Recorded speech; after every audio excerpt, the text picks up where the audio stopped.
자, 오늘의 정세 또 중요한 내용들이 나오고 있습니다. 일단은 터키에서 또 경고를 했네요. 터키에서는 가자지구 휴전 실패다라고 얘기를 하면서 휴전 협정이 위반됐다.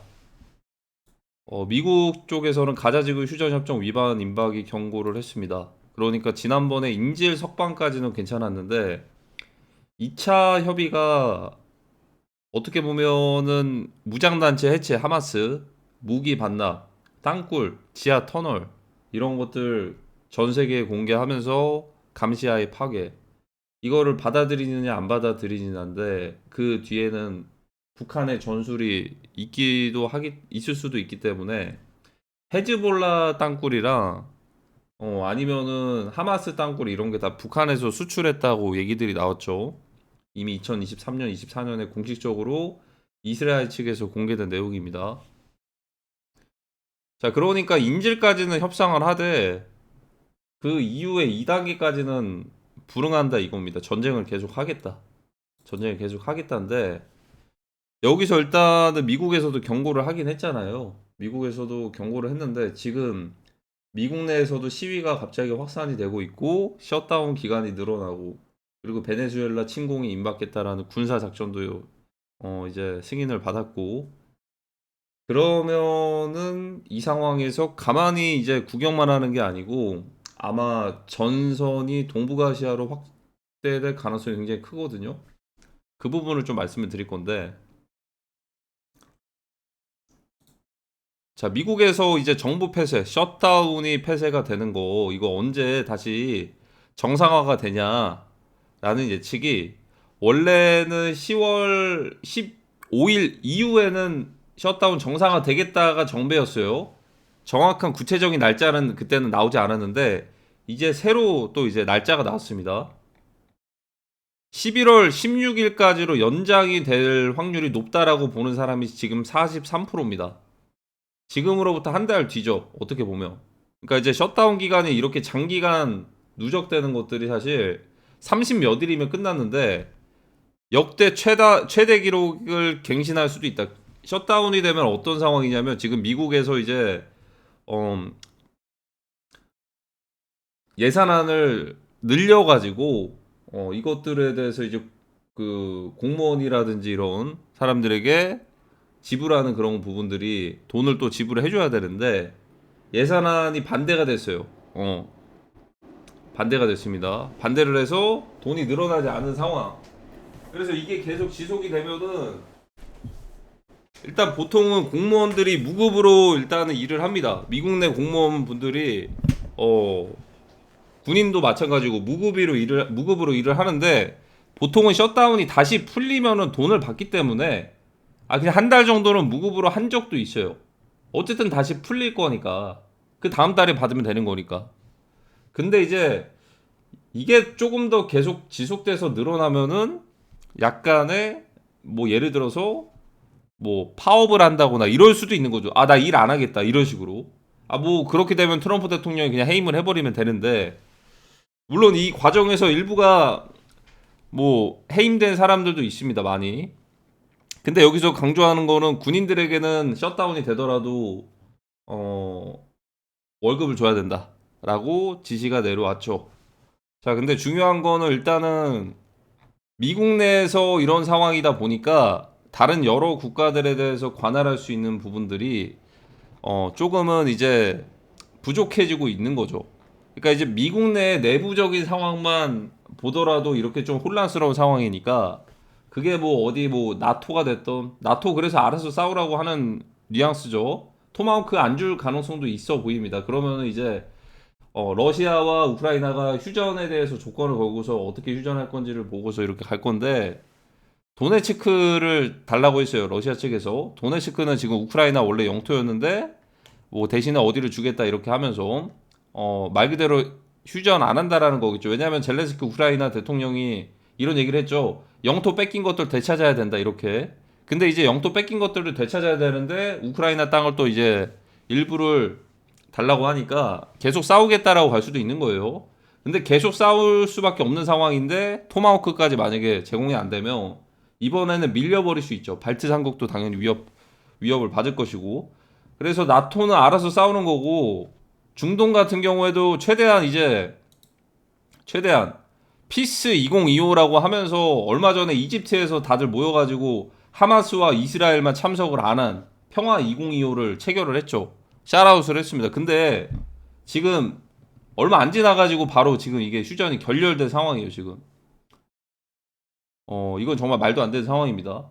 자, 근데 중요한 거는 러시아랑 이스라엘 뭐 중동, 러시아, 우크라이나 이쪽은 2022년, 2023년에 이미 전쟁이 시작이 됐고 여기서 확전된다면 굳이 따지면 러시아는 나토고 이스라엘은 이란인데 확전되기 전에 빌드업 했다가 다른 곳에서 확전이 될 수도 있는 거예요. 그게 동북아시아일 확률이 굉장히 높은 거죠.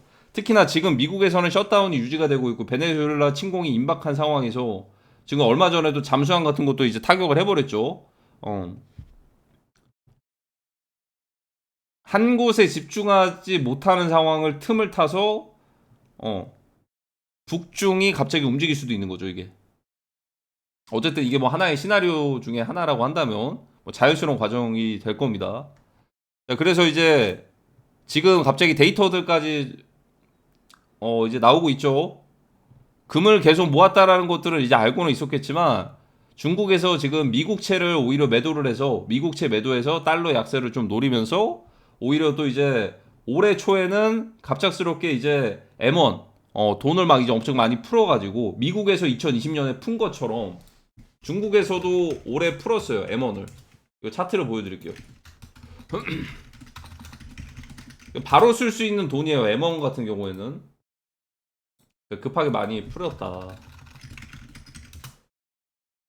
자, 미국에서 통화 공급량이 갑자기 늘어났던 시기는요. 지금 보시면 갑자기 펌핑을 했죠. 펌핑. 뭐 옛날에 비트코인 차트 마냥 2020년에. 그때 이제 메로나 이후에 돈을 풀어서 양적 완화로다가 이렇게 자산 시장에 이제 불장이 시작이 됐는데 마이너스 유가 한번 찍고, 자, 중국 같은 경우에는 2020년에는 가만히 있다가 2025년 작년 12월에서 올해 초에 갑자기 급등을 했죠. 미국은 2020년, 중국은 2025년. 극과 극인 상황이 보여집니다. 조심스럽게 예측을 해볼게요. 2020년은 메로나였으면 2025년은 WW2가 된다. WW3가 되겠죠.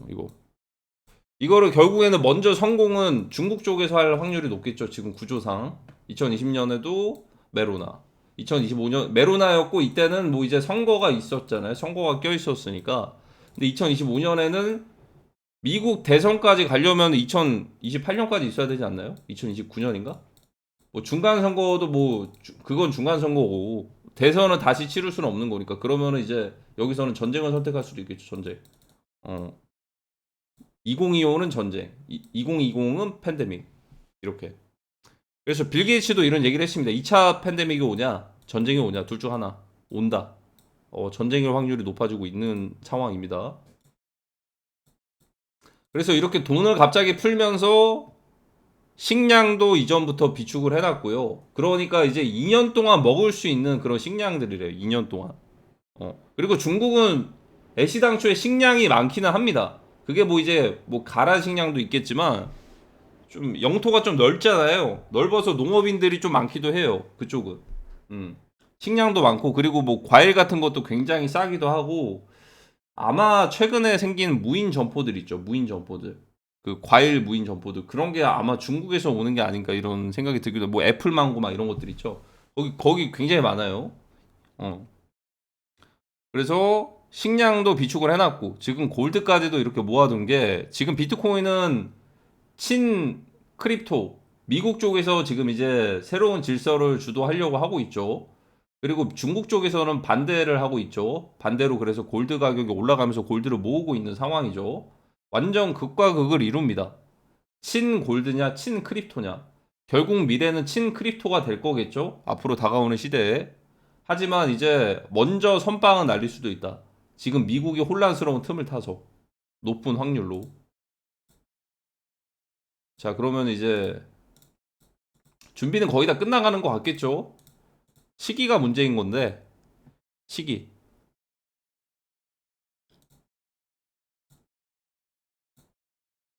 그게 예측하기가 쉽지가 않네요. 그러니까 저는 그 시기가 결국에는 이더리움이랑 직결될 거라고 보거든요. 이더리움이랑 직결될 거고, 결국에는 이제 메인 이슈는 동북아시아입니다. 이제 지금까지 예를 들어서 올해 1월부터 해서 지금 10월까지 해서 국지전 많이 났죠.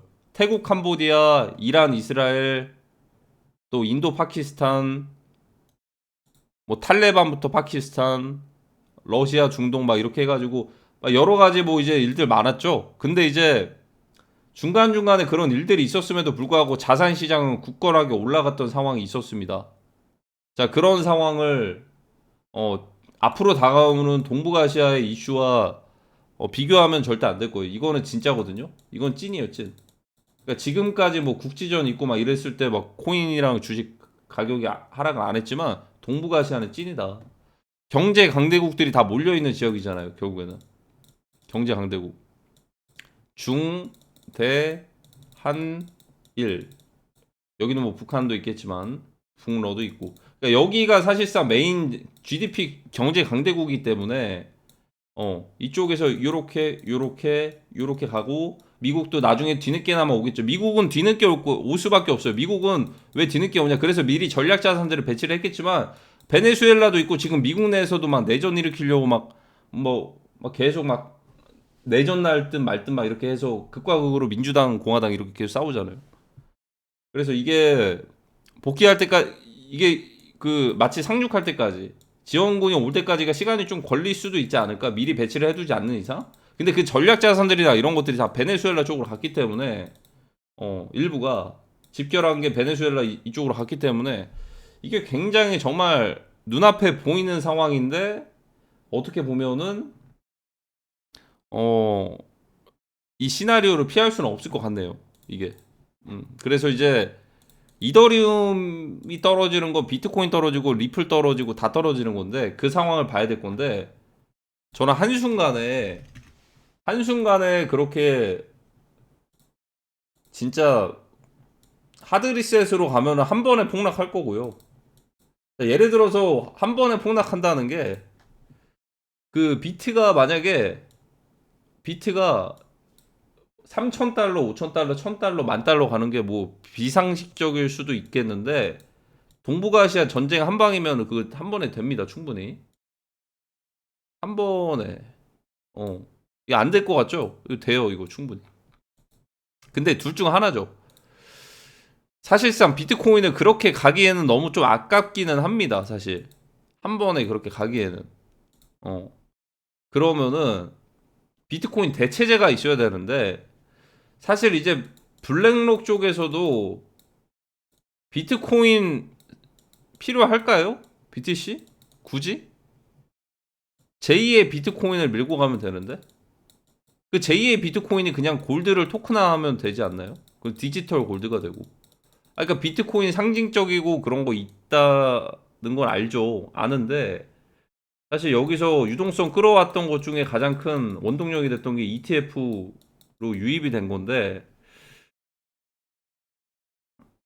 지금 이제 앞으로 다가오는 그 세계에서는 BTC가 없어도 코인 쪽의 생태계는 돌아가는 상황이 올 거거든요.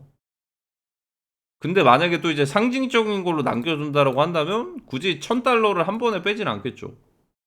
예를 들어 뭐 이제 천천히 갔다가 뭐 이렇게 천천히 어쨌든 비트코인 DCA 하는 사람들 많을 거니까 그레이트 리셋처럼 이렇게 갔다가 나중에 어느 순간 이렇게 가겠죠. 이거 둘 중 하나. 한 번에 가거나 이렇게 천천히 가거나.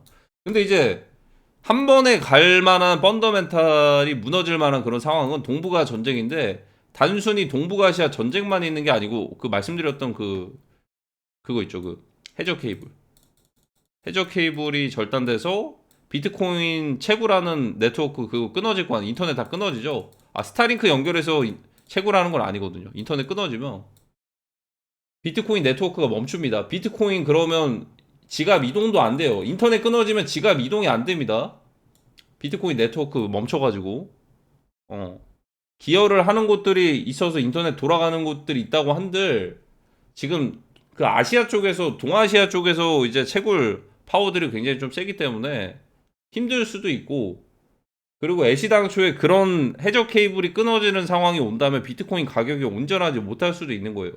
뭐 거래소는 가겠죠. 거래소는 돌아갈 텐데 뭐 아마존 웹 서비스라든지 마이크로 웹 서비스 이런 것들 쓰는 곳들은 타격을 안 받으면은 뭐 이제 돌아갈 수는 있겠는데 해시레이트 경쟁이 된다. 이거 국가별로 이걸 한번 보여드릴게요. 이게 왜 실현 가능성이 있는지. BTC 해시레이트 컨트리. 자, 이거 보시면 전 세계 비트코인 마이닝 컨트리 2025 해시레이트 차지하는 비율들 있죠. 자, 여기 보시면요. 유나이티드 37%, 차이나 21%, 카자흐스탄 13%. 최근에 창펑자고가 괜히 카자흐스탄 협약 맺는 게 아닐 것 같네요. 캐나다 6.4%, 러시아 4%. 자, 지금 그러니까 모두가 다 같이 동일하게 비트코인을 채굴을 하고 있어요. 비트코인 오리지널이죠. BTC. 우리 다 같이 채굴을 하고 해시레이트 차이는 좀 있다. 지분율이 미국에서 압도적으로 많이 높아졌습니다. 2022년 이후에. 채굴 해시레이트에도 전쟁이 있었고 그 전에는 중국이라든지 뭐 러시아라든지 이런 쪽이 압도적으로 1위였습니다. 자, 이런 상황 속에서 해저 케이블이 절단돼서 만약에 비트코인 네트워크가 멈추면 비트코인은 2.0으로 갈 수 있어요. 비트코인 2.0으로 새로 태어날 수 있는 명분이 생기거든요. BTC 2.0. BTC 2.0으로 갈 수 있는 명분이 생기는데 이거를 여기 해시레이트를 모든 사람들이 따라올 거라는 보장이 없어요. 그러니까 여기서도 파가 갈릴 수도 있다는 거예요. 그러니까 해저 케이블이 절단돼서 비트코인 네트워크가 멈춰요. 그러니까 블록이 예를 들어서 쭉 이렇게 가고 있다가 이렇게 될 건데 그리고 나서 이제 다시 재개가 되면 이 잉여 블록에 대해서 채굴하는 그런 보상에 대해서 이런 것들 이걸 가지고서 이제 비트코인으로 그대로 갈 건지 BTC 2.0으로 그냥 새로 갈 건지 이 명분이 일단 생기거든요. 자, 그러면 여기 이 중에서 이 나라들 중에서 모두가 다 같이 비트코인 1.0으로 가겠다라는 보장이 없는 거예요. 이들이 뭔가 파벌이 생겨가지고 예를 들어 밑에 라인들이 연합을 해요. 우리 BTC 싫어. 우리 새로운 거 만들자. BTC 2.0. 이렇게 가도 이상할 게 없어요. 충분히 가능성이 있고. 대신에 그렇게 되면은 거래소에서 지원을 해줘야겠죠. 거래소에서 상장을 해주고. 자, 근데 그런 상황 속에서 예를 들어 비트코인이 엄청 크게 폭락을 하는 거예요. 갑자기 뭐 사토시 나가모토의 물량이 움직이는 거야, 갑자기. 하필이면 타이밍이. 그래서 시장에서 그게 움직여요. 가격 영향이 있죠. 당연히 덤핑이 되겠죠. 그냥 덱스 같은데 입금해가지고 매도해버리면 되니까. 하이퍼리퀴드 막 이런데. 자, 그렇게 돼요. 만약에 비트코인 폭락하겠죠. BTC 폭락해. BTC 폭락해. 만약에 이렇게 폭락하는데 기존 비트코인 버리는 거예요. 그래서 그 채굴 연합들이 비트코인 2.0으로 가겠대. 뭐 이름들은 본인들이 정하겠죠. BTC 2.0이라고 할지 모르겠지만 이렇게 정해서 가잖아요. 2.0으로 가잖아. 근데 이제 이거를 만약에 거래소에서 지원해주고 요놈이 더 크게 폭등을 해요. 만약에 그러면 얘가 오리지널이 될 수도 있는 거예요. 사실 새로 태어나는 거죠. 새로. 그러면 비트코인 1.0을 어떻게 되냐? 우리가 지금 거래하는 게 지금 비트코인 1.0이거든요. 얘네 가격들이 정말 크게 폭락할 수도 있는 거예요. $1,000 갈 수도 있어요. $1,000로 가요. 반등하겠죠. 뭐 2만 달러, 3만 달러 반등하면 20배 먹는 거죠. 그리고 3만 달러에서 또 이제 떨어지겠죠. 그냥 선물 놀이터가 되는 겁니다. 선물 놀이터. 이건 하나의 진짜 민코인이 되는 거예요. 민코인이. 정말 민코인이 될 수도 있어요. 이렇게 되면은. 자, 그러면 기존에 비트코인을 가지고 있었던 사람들은 어떻게 되냐? 당연히 폭락하는 건 뭐 당연한 건데 개인 지갑에다가 BTC를 가지고 있으면은 비트코인 2.0을 에어드랍을 해줄 거거든요. 하드포크를 하게 되면 스냅샷을 딱 찍었을 때 그 시점으로. 근데 제가 볼 때는 그거죠. 요 BTC가 만약에 그렇게 폭락을 했어. BTC 2.0이 새로 출발을 해요. 가격이 얼마부터 출발할지 모르겠지만 뭐 거래소에서 상장하는 가격을 딱 정해가지고 호가를 그냥 뭐 예를 들어 뭐 3,000달러, 5,000달러부터 시작을 할 수도 있고 이렇게 됐어요 만약에. 근데 그냥 BTC를 이 상황이 됐어. 만약 이건 폭락하고 이것까지 새로 주는 거예요. 가장 최고의 비트코인 홀더들에게 가장 최고의 판단은 비트코인을 거래소에다가 두는 게 아니고 개인 지갑에다가 두는 게 최고의 판단일 거예요. 왜냐하면 거래소가 에어드랍을 해준다라는 보장이 없거든요. 왜냐하면 이더리움 포우라는 방식의 이더리움 ETHW도 이거 에어드랍 안 해줬거든요. 해준 것도 있고 안 해준 것도 있는데 해줄 의무가 없는 거예요. 안 해줄 수도 있어요. 자, 그러면 개인 지갑으로 옮겨놨어요, BTC를. 그러면 일단 비트코인 가격이 폭락을 하겠죠? 폭락을 해도 비트코인 개수는 그대로일 거 아니에요. 요거를 또 주겠죠, 받겠죠, 에어드랍을? 그리고 요거 두 개를 합산했을 때 내가 평균 단가를 11만 달러에 맞춰놨던 예를 들어 평단이 이래요. 아, 뭐 더 낮을 수는 있는데 그냥 평균적으로. 이것보다 훨씬 더 나을까? 그러니까 이건 폭락해서 그렇다고 해서 요게 이 11만 달러를 갈 건 아닐 거 아니에요. 그러면 뭐가 가장 최고의 판단이냐면 숏이겠죠. 풋. 숏과 풋 옵션이겠죠. 그리고 비트코인이 그 정도까지 충격을 받는다면 알트코인도 다 같이 그렇게 될 거니까. 알트코인들도 다 같이 그렇게 움직임이 있겠죠.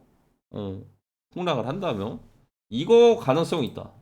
근데 그거는 이제 정말 말 그대로 동북아시아에 전쟁이 발생했을 때가 가능성이 있는 건데 뭔가 지금 카자흐스탄도 그렇고 창펑자오도 그렇고 이쪽에 움직임이 있는 게 괜히 있는 게 아닌 것 같습니다. 하필이면 자 CZ 바이낸스 하필이면 이제 카자흐스탄이 채굴 해시레이트가 굉장히 높아요. 밑에 있는 국가들보다 훨씬 높습니다. 여기 전력 많이 쓰고 있단 말이죠. 여기 지역들을 보시면 이렇게 붙어 있잖아요. 여기 러시아 밑에 카자흐스탄, 중국 옆에 카자흐스탄. 자, 그러면 여기서 이제 멀리 떨어져 있는 미국의 해시레이트가 가장 높은데 중국이랑 러시아랑 카자흐스탄 연합해가지고 새로운 비트코인 이렇게 갈 수도 있어요. 근데 그 판단 자체가 말 그대로 그냥 고래 싸움에 새우들이 등 터지는 거고 둘 다 살아남지 못할 가능성이 높겠죠. 당장은. 그러니까 고래들 싸움에 그냥 그레이트 리셋이 돼버리는 거예요. 그냥 하드 리셋이 돼버리는 거예요. 아, 물론 나중에는 뭐 살아남을 애들이 있겠지만 이 싸움 자체가 오히려 없이 지금처럼 원래 가장 좋은 비트코인 펀더멘탈은 야, 이들이 해시레이트 지분을 얼마를 가지던 상관없이 그냥 기존 비트코인 채굴하는 게 가장 좋겠죠. 전쟁 없이. 근데 지금 만약에 전쟁이 발생하면 이들도 파벌이 생겨가지고 나뉘어질 수도 있단 말이죠. 그래서 괜히 루나가 루나 클래식이 되고 루나 클래식이 나오고 뭐 비트코인이 비트코인 캐시라는 것들로 하드포크가 되고 한 게 괜히 그런 게 아닐 것 같습니다. 이날만을 위해서 한 번에 모범적인 시범 테스트였을 수도 있어요. 두 가지는 차이가 있죠. 비트코인과 비트코인 캐시는 이건 말 그대로 해시레이트 진영 싸움에 갈라져가지고 우리는 비트코인 캐시를 밀겠다라고 나온 게 우지한 지한 따고잖아요. 비트코인 들고 있으면 비트코인 캐시 에어드랍 받았죠 그때. 그리고 진영이 싸움이 나누어졌는데 결국 비트코인이 승리를 했죠. 루나 같은 경우에는 사실 이제 이거는 폭락해서 다시 한번 새로 태어나보자라고 해가지고 나온 게 루나 클래식이고 폭락한 뒤에 USDC 붕괴되고 이 모든 게 다 이유가 있습니다. 결정적인 한 방을 위해서 모든 게 이미 실험과 테스트가 끝난 느낌이에요. 제 상상일 수도 있는데 그럼 본격적인 버튼 하나만 누르면은 해시레이트 전쟁으로 인해서 비트코인이 1000달러까지 폭락할 수도 있다. 그게 이제 바로 해저 케이블이 될 가능성이 크고 해저 케이블은 절단하는 순간 전쟁이 이미 시작이 됐다라고 볼 수도 있는 거죠. 이거는 제가 상상이 아니고 이미 3월 달에 이게 이렇게 얘기를 해주죠. 해저 케이블 절단 옥수 고성능 절단기 개발을 했다. 3월이에요. 3월. 올해 3월. 가능성은 충분히 있습니다. 해시레이트도 보시면 이게 중국이랑 카자흐스탄, 러시아 이쪽 합치면은 비등비등합니다. 비등비등해요. 충분히 그들만의 새로운 비트코인을 만들어낼 수 있죠. 왜 충분히 그게 또 가능하냐? 그게 브릭스 화폐잖아요. 브릭스. 그게 브릭스란 말이죠.